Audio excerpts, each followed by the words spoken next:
You get to host Elton John at dinner parties? What? Oh, good Lord. That's... Who hosts Elton John at dinner parties, guys?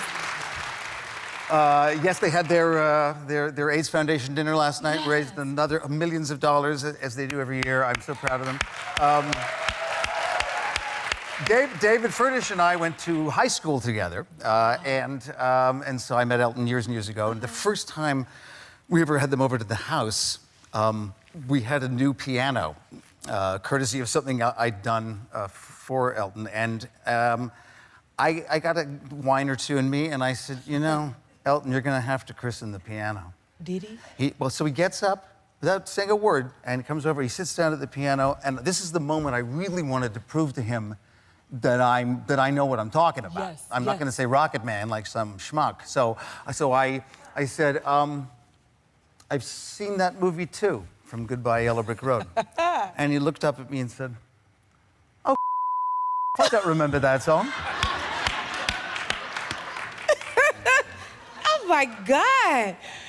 I gotta ask, was Elton on time for the gathering? Elton and David were on time for that dinner. Yes, they were. And they left very swiftly. They ate, and it was like, we gotta go. I played a little piano, gotta go. That's amazing.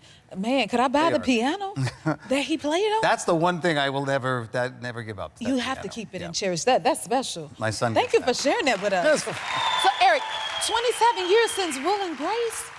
27 years, yes. That is amazing. I think this is one of everybody's favorite shows. At least I know it is for me. Thank you. Now, do people still approach you about the show? Yeah, in fact, it seems almost to be building. Of course, now you can find things, any shows you can find anywhere. We're on Hulu, I believe, but every day there's someone who has a story about how it helped them in their life, or helped their mother see them differently, or changed their household because they watched it all together. Which, of course, that's what we're missing, right? I mean, the old days, you had to gather around, and suddenly a whole family is watching a show that has two gay characters in it, and that can change an entire family dynamic. That's the power of art. That's the the power of art. So I know that gotta, like, it says a lot to the work that you do. And it was a lot of kissing on the show, Will and Grace. Do you remember your most memorable kissing Well, I mean, scene? in the beginning, it was all Deborah Messing getting all the kissing. And it was, and I'd go and go, come on, it's like there's gay characters here. See, even there I'm kissing Deborah. But it's like, when does Will get some action? Yes. So it started, and it's sort of built. Well, first I started kissing Jack. That was it.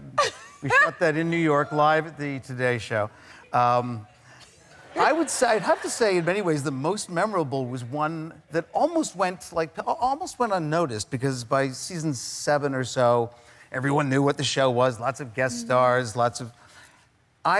Will Truman married Taye Diggs in my apartment. Had a civil ceremony. We had a kiss, a white man and a black man, and Hall & Oates were singing in the apartment. And the next day, nobody was talking about it. I was like, look, Hall & Oates right there. So, yeah, I think the next day, that's when I realized, Taye is an awesome guy. That's the day I realized we've made some kind of an impact. Yes. We can do that at 9 o'clock on a Thursday night. That's and true. have, 18 million people watching, and it's That's okay. definitely unforgettable. That's for sure.